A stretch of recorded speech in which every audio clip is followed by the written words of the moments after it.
Let's talk about tips for growing vegetables in the southern vegetable garden. Well, with vegetable garden, we kind of like to lump everything together. It's just our nature, and we like to pretend like gardening is the same everywhere. The reality is it's not. Gardening can be completely different with different regions. Up north, it's completely different than it is here in the south. Even here in the south, it can be different. We have these different microclimates that we can grow particular varieties and things here that we may not be able to grow in other places in the south. It's just the way it is. So we want to go over some tips today that make us be successful and can help you be successful in growing your own food with picking varieties, slots. We're going to talk about slots. We're going to talk about the different challenges of gardening or growing your own food here in the south. First thing we got to talk about is soils. You know, there's a lot of different kind of soils out there. You got sandy loam, you got clay type soils, and we're all using different type of soils, and we have to deal with what we got, and that's okay. Have you ever noticed somebody that's just starting out gardening, and they go out there and they dig up a spot in the yard and they plant stuff and it looks stunning, it just doesn't grow. They hadn't done anything to prepare or understand their soil, and they're setting themselves up for failure. So understanding what type of soils we have, understanding the pH of our soil, doing that soil test is so important. I keep preaching this, but it is so important to understand what your pH of your soil is and your nutrient load of your soil and the consistency of your soil. Now, here in the south, we have big problems with organic matter in our soils. Up north, you guys don't have that much problem. So understanding what our phosphorus, what our potassium, what our pH is in our soils is going to give us a heads up going in being successful growing our own food. So I have a strategy, and I would encourage you to also to try to maintain organic matter and maintain good living soils, because it makes a huge difference in growing the plants and the health of the plant. Now, some of the strategies for organic matter in soils is compost. I'm a big believer in adding compost. The downside of adding compost is it can be bulky, it can be expensive, but if you have a very small garden, it's probably the best thing for you to do is to acquire you some good compost and amend your soils in the garden and try to get somewhere between 3 and 5% organic matter in your soils. If it's a situation where you can't get compost, you can always add a good organic fertilizer, such as a litter type fertilizer. We have one that's called Complete Organic, that is a composted chicken litter, and that helps the microbes in your soil become active, and it adds a certain amount of organic matter. And then we got cover crops. Cover crops are great to use because when you cut those cover crops in, that organic matter decays and it adds that precious organic matter back to your soil and keeps your soil alive. When using cover crops, you do need a certain amount of equipment to do that. It can be hard for a very small gardener with limited equipment to do that. But there are just some of the options that you really want to make an effort to be able to put organic matter back into your soils on a regular basis. That will cause your plants to grow off better and to be healthier and be way more productive. Be aware of your limitations or what you have to work with and work with that. So earlier this spring, we put in a 20 by 20 garden out here in our test gardens here because we just wanted to understand how people with just a small area could still be successful growing their own food. And some of the things that I want to tell you about that day is if you're dealing with small space gardening, plant things that are suitable for that. A lot of times we see people that have small spaces and they want to plant crops such as corn or hard squash or melons that just doesn't work with small space gardening. You can be extremely successful growing in a small spot such as a 20 by 20, but you need to pay attention to what you're growing and grow things that you're going to be successful with and you're going to get the most bang for your buck with. Now, a couple of things that work really good with small scale gardening, small space gardening, is pole beans, because you can trellis those, and it doesn't take a lot of pole beans to feed a family here. These are starting to bloom right now, and that is an ideal plant to grow on the trellis vertical wise in a small scale. Other thing that works well in small scale or small space gardening is lettuces, brassicas. We're talking about broccolis, cauliflowers, radishes, things like that, beets. Work really good because the plants don't get real big and you can plant in a small scale environment and be plenty productive to have a good harvest. Now, corn is one of those things that will not or should not work into a small scale gardening spot.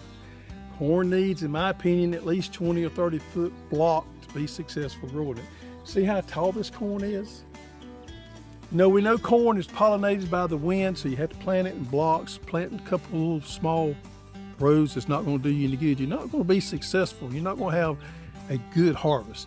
So save those plots that are more conducive to growing a lot of food in a small spot, and leave corn to those bigger plots in your garden. Now let's talk about varieties and slots. Slots may be a new word for you there that's being used, and using different varieties at different times of the years. Now, we've all been guilty of looking at those seed catalogs or looking at those pretty pictures of varieties back during the wintertime and thinking, man, I want to grow that. The reality is not all varieties grow well in all areas. So my advice to you is to do a good bit of research and start understanding slots. Even though we may have varieties that do well for us, they may only do good in particular slots. And slots, I mean particular times of the year. Now I'm going to give you some examples here of how we work with slots. Broccoli is one of them. I love to grow Godzilla broccoli. It's a big, fine-headed broccoli here. But I don't use that Godzilla broccoli for my last slot or my last growing of broccoli in the springtime. I will switch up to another variety that is more heat tolerant called Green Magic. So using that Godzilla earlier in the year, when it's cool, when it grows well, and then switching out to another variety as the season moves along, it's called farming or using slots. Working with slots can make you way more productive. Let's talk about tomatoes for a minute. So we got the hosstools here. The hosstools works in a slot for me in the spring and as a fall crop because it has good heat set and it has good disease package for those diseases I'm going to be facing during that particular growing season. A good example is Florida 91, a great tomato, a good heat set tomato. I would not plant Florida 91 in the spring for me, but I'm going to use it in my fall crop because it's going to be very well adapted to growing in the fall as a good heat set variety. Another example of that is sweet corn. Ambrosia is a great favorite of mine I've used for a long time, but ambrosia to me works better in that fall slot. I grow some of these other varieties in the springtime, and come fall, ambrosia is pretty much my go-to for my fall slot sweet corn. I guess there's no finer example than disease pressure than on tomatoes. So do your research and find out what kind of diseases that you have in your area, whether it be blight, whether it be viruses, whatever, and plant varieties that's going to be able to withstand it, give you some production there. And here's a good example right here. This variety right here is a virus-resistant variety, which is what I have to grow here. And you look down here, it's got a good crop on there, and it's grown some really nice tomatoes there. Now, right next door to it is a tomato plant here with no disease resistance whatsoever. This is an OP or an open pollinated variety right here. And this would probably grow great in different regions. It does not do well at all for me. So understanding what kind of disease resistant varieties I have to plant is going to be the difference between being successful and not being successful. While there's no need to get caught up being an expert on insects and disease or pests in your garden, you need a basic understanding that you're going to have to work with these plants to keep them disease and insect free so that you have a good harvest here.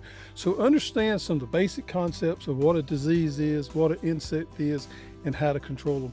And always remember, preventative is better than curative.